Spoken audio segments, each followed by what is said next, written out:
Hey guys, it's Homework Help Day 4, Week 7. I'm going to help you with the second problem first, because as you know, if you've watched these, when we get to division, I'm going to solve it for you with the traditional way on this page, and then partial quotient on the next page. And I only want you to watch the way that you like solving. So in this one, it says Nancy saved $12 on some bed sheets. They were on sale 25% off. What was the original price of the bed sheets? So as I go through this one, I know she saved $12, and $12 is money, and they were 25% off. So that means she saved money-wise $12. Percent-wise, she saved 25% of the original price. But we don't know the original price. So this is where we're going to use the percent proportion.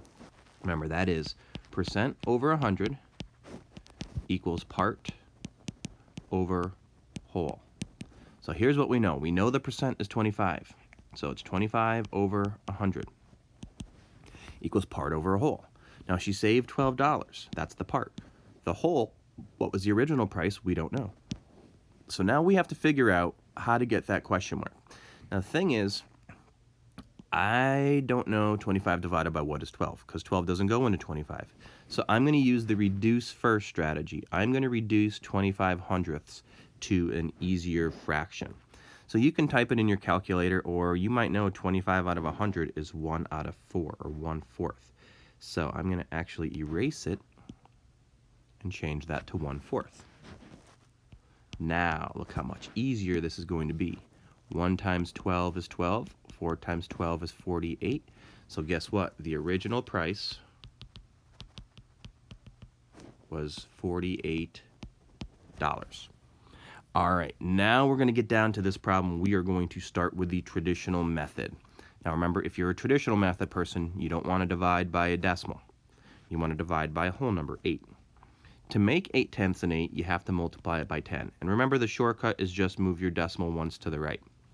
And if we do that to the 0.8, we have to do that to the 74.4, which makes it 744. Now, 8 will not go into the 7, but it will go into the 74 9 times, which is 72. Subtract and bring down. 8 goes into 24 3 times, which is 24. Subtract 0, and I get 93. That's my answer. Now I'm going to go on to partial quotient. So partial quotient here, we're going to set this up, but we don't want any decimals when we're doing partial quotient. So what we're going to do is, kind of like if you watch the traditional method, we're going to multiply both numbers by 10. Remember, the shortcut is moving your decimal once to the right. And we're going to get 744 divided by 8.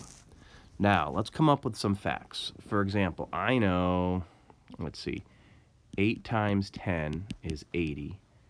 8 times 100 is 800.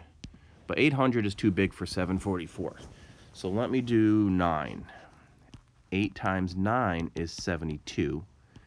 8 times 90 is 720, which is less than 744.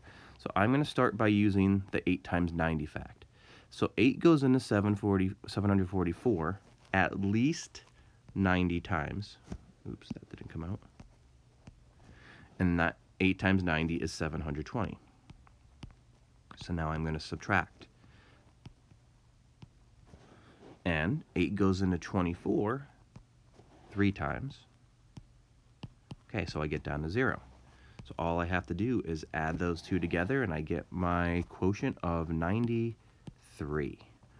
All right, that's it for today's homework help. I hope it helped, and if you have any questions, make sure you ask me in class. Thanks.